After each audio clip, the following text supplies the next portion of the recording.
5, 4, 3, 2, 1, 0.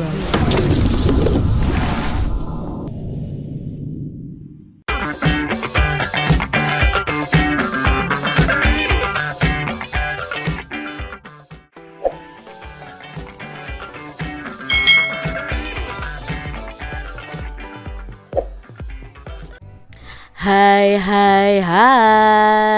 selamat datang di channel YouTube Kak Citra. Apa kabar adik-adik semuanya? Apakah kalian siap belajar bersama Kak Citra hari ini? Hari ini kita akan belajar bersama-sama untuk mata pelajaran tematik kelas 6 nih. Kita belajar di tema 9, menjelajah angkasa luar, subtema 2, benda angkasa luar dan rahasianya, pembelajaran yang keempat. Mari adik-adik kita belajar dengan penuh semangat ya. Adik-adik perhatikan gambar berikut ini. Tahukah kamu gambar apakah itu? Nah, ini adalah gambar stasiun bumi yang menerima informasi yang dikirim oleh satelit. Nah, stasiun bumi ini terletak di Jatiluhur, Jawa Barat adik-adik. Melalui stasiun ini, data dan informasi yang dikirimkan satelit akan diterima dan diteruskan. Nah, ini ya lebih jelasnya, ini adalah stasiun bumi Jatiluhur. Adik-adik, perkembangan ilmu pengetahuan dan teknologi telah memungkinkan manusia itu menjelajah hingga angkasa luar. Nah, hal tersebut dilakukan untuk memenuhi kebutuhan manusia di bumi yang semakin beragam karena pengaruh dari modernisasi. Bersama dengan teman sebangkumu, coba kalian diskusikan nih manfaat ilmu pengetahuan dan teknologi luar angkasa terhadap kehidupan kalian sehari-hari. Kalian bisa presentasikan atau kalian bisa laporkan kepada guru-guru kalian kesimpulan yang kalian diskusikan bersama-sama. Nah, adik-adik, di sini manfaat dari ilmu pengetahuan dan teknologi terhadap kehidupan sehari-hari itu adanya teknologi satelit, lalu adanya GPS ya, lalu alat-alat listrik nirkabel, lalu ada pakaian medis. Itu salah satu manfaat ilmu pengetahuan dan teknologi dari luar angkasa terhadap kehidupan sehari-hari. Adik-adik, manfaat teknologi luar angkasa dalam kehidupan kita sehari-hari antara lain: 1. Teknologi satelit. Ini memungkinkan adanya komunikasi pada masa modern ini, seperti siaran langsung pada televisi, telepon jarak jauh, live pada YouTube, dan lain sebagainya. Lalu ada GPS nih adik-adik ya, di HP kita kan ada GPS tuh. Itu namanya adalah sistem pemosisi global ya, atau posisi global seperti itu. Adalah sistem yang menentukan letak di permukaan bumi dengan bantuan sinyal dari satelit. Berikutnya adalah ada alat-alat listrik nirkabel. Nah, berkat teknologi luar angkasa, alat-alat listrik nirkabel ini, nirkabel itu tanpa kabel ya adik-adik ya, telah memasuki kehidupan kita sehari-hari. Misi luar angkasa Apollo itu menggunakan bor portable untuk mengekstraksi tanah dari permukaan bulan loh adik-adik. Jadi manusia sudah sampai di bulan dan sudah mengetahui tanah-tanah yang ada di bulan nih, permukaan bulannya tuh seperti apa. Berikutnya ada pakaian medis yang gravitasinya 0. Nah, dengan adanya kostum ini, dokter membantu anak-anak dengan cerebral palsy untuk berjalan dan meningkatkan mobilitas. Jadi kostum ini juga digunakan untuk merehab anak-anak atau orang-orang yang menderita stroke adik-adik. Lalu ada kawat gigi tidak berkawat. Nah, maksudnya gimana nih? Kawat gigi tidak berwarna ini bahannya itu dibuat dari alumina polikristalin yang diciptakan oleh NASA adik-adik. Nah, bahan ini transparan terhadap radiasi inframerah. Nah, itu alat-alat yang pengaruhnya dari teknologi dari luar angkasa yang kita pelajari bersama. Nah, adik-adik, setiap pengaruh selalu memberikan dua dampak. Pasti ada dampak baik dan ada dampak yang tidak baik. Nah, dengan mengetahui keduanya, diharapkan kita itu dapat menentukan sikap terhadap setiap pengaruh yang ada. Demikian juga dengan pengaruh modernisasi terhadap perubahan budaya yang terjadi di dalam masyarakat, adik-adik. Jika kamu amati di sekitarmu, tahukah kamu apa saja dampak negatif dari modernisasi terhadap perubahan budaya masyarakat kita? Nah, yuk kita cari tahu bersama-sama.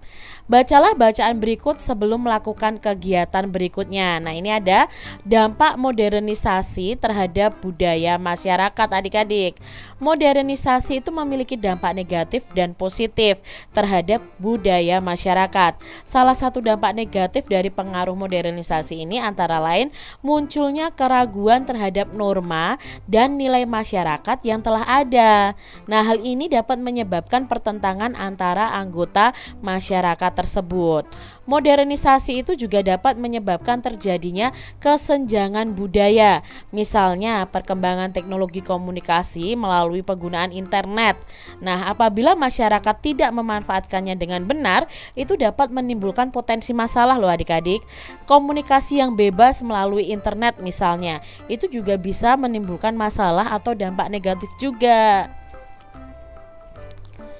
Jika kebebasan mengakses informasi dan komunikasi ini tidak diimbangi sikap bijak penggunanya, maka teknologi ini justru akan merugikan adik-adik.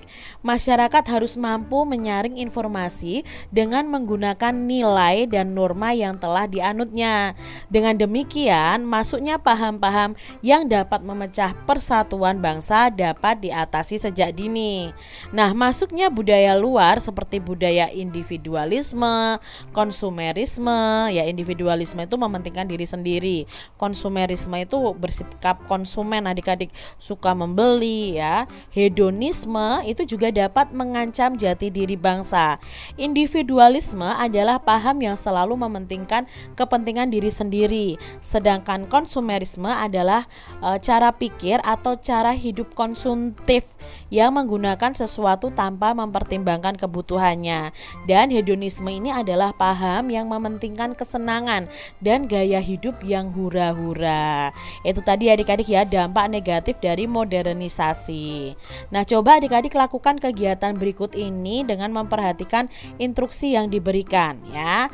Nah, kalian diminta untuk membuat poster nih adik-adik ya. Kalian membuat poster. Nah, posternya itu memuat bagaimana modernisasi ini mempengaruhi gaya hidup dan cara berpikir masyarakat. Lalu di poster ini menjelaskan contoh setiap pengaruh modernisasi yang disebutkan dalam artikel. Nah, tuliskan dan beri gambar nih dengan jelas dan mudah dibaca supaya orang itu tertarik melihat postermu. Nah, ini contohnya ya adik-adik ya, dampak negatif modernisasi terhadap budaya masyarakat.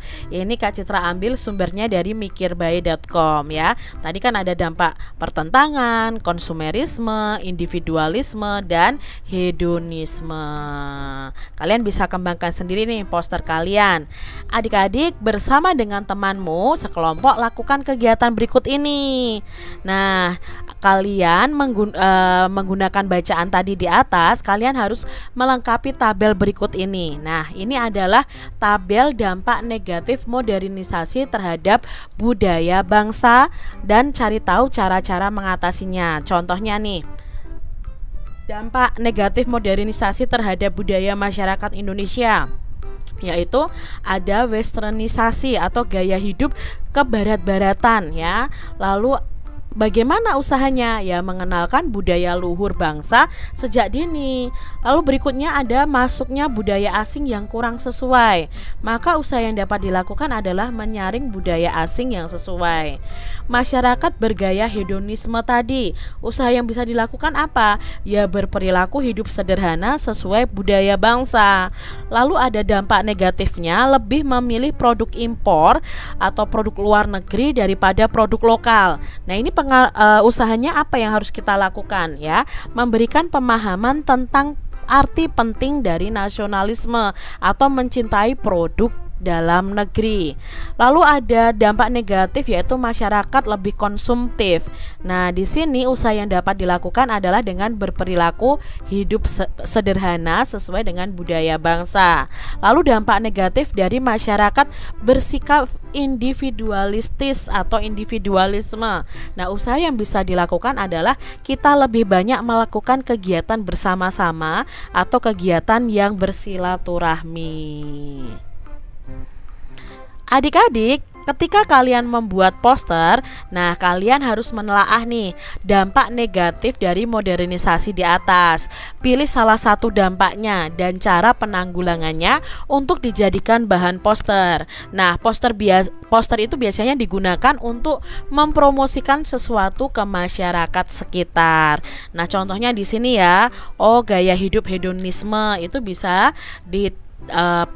tanggulangi dengan gaya hidup sederhana. Misalnya ini adalah contoh posternya adik-adik, poster dampak negatif dari modernisasi dan cara mengatasinya. Berdasarkan kegiatan yang telah kamu lakukan, coba tuliskan kesimpulan nih tentang dampak dari modernisasi terhadap budaya masyarakat kita.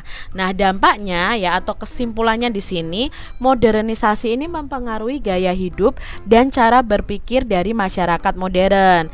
Namun masyarakat itu harus mampu menyaring mana yang sesuai nilai dan norma yang telah dianutnya. Adik-adik, salah satu pengaruh negatif yang harus diwaspadai terhadap budaya masyarakat kita adalah individualisme atau mementingkan diri sendiri. Nih ya, mereka berkumpul tapi mereka asik sendiri ya. Itu individualisme adik-adik. Pernahkah adik-adik mengalami peristiwa seperti itu dalam kehidupan sehari-hari? Mungkin saat ini pernah ya adik-adik ya, orang lebih cenderung ke individualisme. Nah, simaklah cerita fiksi berikut ini dengan seksama. Ada cerita fiksi yang berjudul Berbesar Hati Menerima Kekalahan, karya Fitri Kurniasari. Mari kita simak adik-adik cerita berikut ini. Edo dan Bagus adalah sahabat karib. Mereka itu satu kelas di sebuah sekolah dasar di Solo, Jawa Tengah. Namun sejak seminggu ini sikap Edo mendadak berubah terhadap Bagus. Sekarang Edo selalu berangkat sekolah sendiri. Bahkan jika Bagus mendekatinya untuk bicara, tiba-tiba Edo akan segera beranjak pergi. "Kenapa sekarang Edo tidak mau bicara dan bermain denganku ya?" tanya Bagus kepada Damar, teman sebangkunya ketika jam istirahat sekolah. "Iya, aku juga melihat kalian seperti sedang bermusuhan. Apa karena kamu yang terpilih menjadi ketua kelas pada pemilihan minggu lalu? Edo kan juga kandidat ketua kelas," tebak Damar. "Tapi kan kita melakukannya secara sportif. Itu pilihan teman-teman satu kelas. Bu guru Anneke sendiri yang mengawasinya," kata Bagus. Damar mengangguk membenarkan. Ketika bel pulang sekolah, Edo buru-buru keluar kelas. Ia sengaja menghindar untuk pulang bersama Bagus. Karena tergesa-gesa, kaki Edo tersandung kaki meja adik-adik. Kepalanya terbentur ujung meja. "Aduh!" Edo mengerang kesakitan. Bagus, Damar, dan Bimo yang melihatnya segera menolong Edo. Bagus memapah Edo menuju kursi. Bagus segera mengambil peralatan P3K di lemari kelas. Luka di dahi Edo segera ia obati. "Aku akan mengantarmu pulang, Edo," kata Bagus. "Terima kasih Bagus, aku bisa pulang sendiri kok," tolak Edo. Kenapa belakangan ini kamu selalu menghindariku, Edo? Apa salahku? Bukankah kita berteman sejak lama?" tanya Bagus. Edo menunduk, ia lalu menghela napas. "Sebenarnya aku tidak bisa menerima kekalahanku waktu pemilihan ketua kelas. Aku iri kepadamu, Bagus. Sebagian besar teman-teman lebih memilihmu daripada aku. Padahal sedari dulu aku yang ingin menjadi ketua kelas," jelas Edo. Aku tidak ingin bermaksud menggesermu yang biasa menjadi ketua kelas, Edo. Aku ikut menjadi kandidat ketua kelas karena pilihan teman-teman, termasuk kamu kan, Do, kata Bagus. Edo ingat, waktu itu memang ia yang mengusulkan nama Bagus untuk ikut menjadi kandidat. Saat itu Edo sangat yakin ia yang akan terpilih menjadi ketua kelas, bukan Bagus. Saat itu Edo sangat yakin ya adik-adik ya, karena dia sudah berkali-kali dipilih menjadi ketua kelas. Bukankah saat itu kita melakukan pemilihan secara terbuka dan jujur, Do? Ingat kata Bu Aneke, kita itu harus sportif. Yang tidak terpilih harus berbesar hati, mau memberikan kesempatan kepada yang lainnya. Damar menimpali. Bu Aneke juga bilang, dengan bersikap sportif sebetulnya kita sudah menjadi pemenang. Menang karena mampu menunjukkan kebesaran jiwa untuk menerima kekalahan, tambah Bimo. Edo mengangguk, kemudian menyalami Bagus. Maafkan aku, Bagus. Sekarang aku sadar bahwa sikapku menjauhimu adalah salah besar. Kamu sahabat terbaikku, Bagus, kata Edo. Edo dan Bagus pun bersalaman erat. Damar dan Bimo tersenyum melihatnya. Itu tadi adik-adik ya, kisah Bagus, Edo, Damar, dan Bimo. Adik-adik, apa nih pendapat kalian tentang cerita tersebut? Apakah kamu dapat memahami isi ceritanya? Nah, kamu dapat memahami isi ceritanya itu melalui gambar yang kamu buat sendiri sesuai imajinasi kalian berdasarkan bacaan tersebut. Berdasarkan cerita fiksi di atas, kita akan melakukan kegiatan berikut ini secara mandiri adik-adik. Ya, bagilah cerita di atas menjadi 3 bagian, yaitu awal cerita, tengah cerita, dan akhir cerita. Nah, contohnya seperti ini adik-adik. Awal ceritanya, Edo dan Bagus adalah sahabat karib. Namun, seminggu ini sikap Edo mendadak berubah terhadap Bagus. Lalu cerita di tengahnya apa? Oh, cerita di tengah atau permasalahan di tengahnya itu Edo tergesa-gesa ingin pulang, lalu tersandung kaki meja. Nah, Bagus, Damar, dan Bimo itu segera menolongnya. Lalu di akhir cerita itu Edo mengaku tidak bisa menerima kekalahan pada waktu pemilihan ketua kelas. Lalu akhirnya Edo itu meminta maaf kepada Bagus. Nah, adik-adik, bacalah kembali nih cerita tersebut ya.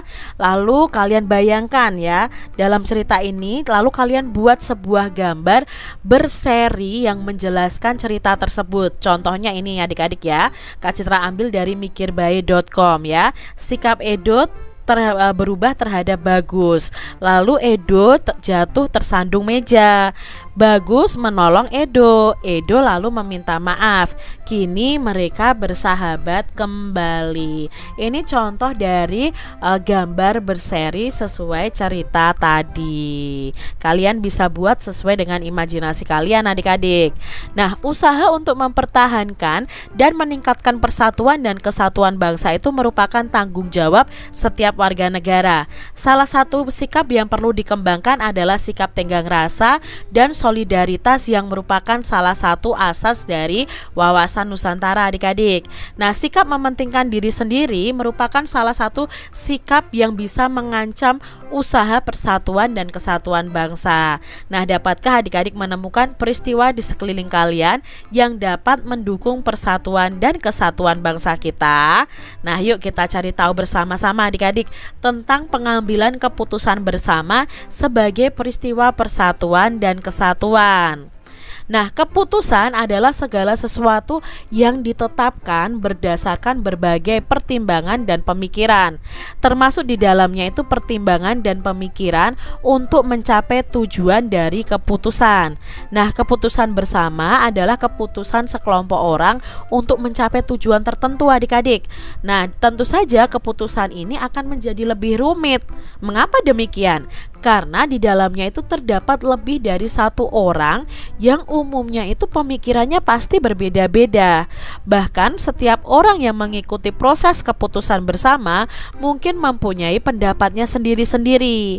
Maka agar keputusan bersama itu tercapai, ada beberapa hal yang harus diperhatikan dan beberapa nilai yang harus dijunjung tinggi. Sebagai negara yang berdasarkan Pancasila, kita itu harus memperhatikan dan menjunjung tinggi nilai-nilai yang ada dalam Pancasila, adik-adik. Nah, sila keempat dari kerakyatan yang dipimpin oleh hikmat kebijaksanaan dalam permusyawaratan perwakilan ini termasuk dalam menjunjung tinggi nilai-nilai yang ada, adik-adik. Kita bisa bermusyawarah, kita bisa mengambil keputusan bersama, itu sesuai dengan sila keempat Pancasila.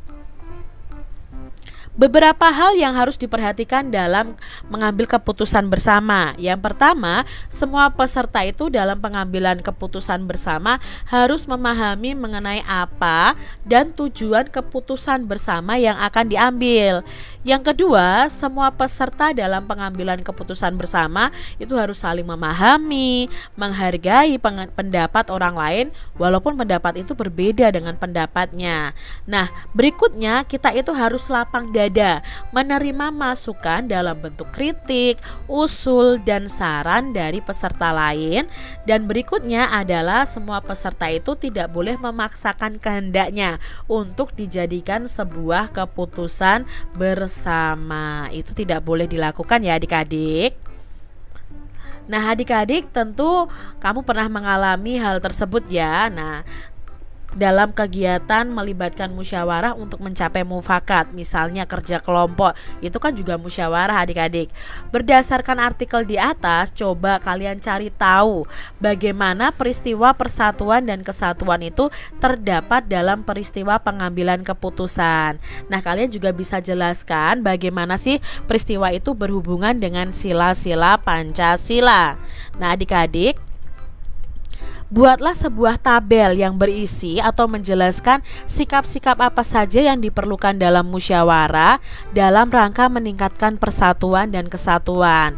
Lalu sebutkan juga sikap yang dapat mengganggu atau mengancam terciptanya persatuan dan kesatuan tersebut. Nah, contohnya di sini adik-adik ya. Ini adalah sikap-sikap musyawarah yang mendorong persatuan dan kesatuan, yaitu menghargai pendapat orang, tidak memaksakan pendapat kepada orang lain, mengeluarkan pendapat dengan baik dan sopan, menerima keputusan musyawarah dan melaksanakan keputusan dengan penuh tanggung jawab. Lalu sikap dalam musyawarah yang tidak mendorong persatuan adalah menyela pembicaraan orang ya, memaksakan pendapat ketika musyawarah, tidak menghormati pendapat orang lain, menolak hasil keputusan musyawarah ya, melakukan walk out atau keluar karena tidak setuju dengan pendapat peserta yang lain. Itu sikap-sikap yang tidak mendorong persatuan dan kesatuan. Nah, peristiwa pengambilan mufakat secara musyawarah merupakan salah satu peristiwa persatuan dan kesatuan dalam masyarakat. Peristiwa tersebut dapat mempersatukan masyarakat untuk mencapai tujuan bersama. Nah, lakukan kegiatan berikut bersama dengan teman kelas kalian, adik-adik. Tentukan dulu satu tema musyawarah ya, misalnya untuk mengerjakan suatu proyek bersama. Contohnya temanya dalam musyawarah adalah menyelenggarakan lomba membuat poster cinta tanah air dan bangsa di sekolah, atau tentang menyelenggarakan kerja bakti sosial di rumah-rumah ibadah di sekitar sekolah, atau temanya menyelenggarakan kegiatan jalan bersama untuk aksi cinta Indonesia. Pilih salah satu temanya adik-adik ya. Lalu pilihlah satu atau dua orang yang akan memimpin musyawarah. Pilih juga satu orang yang akan mencatat hasil musyawarahnya.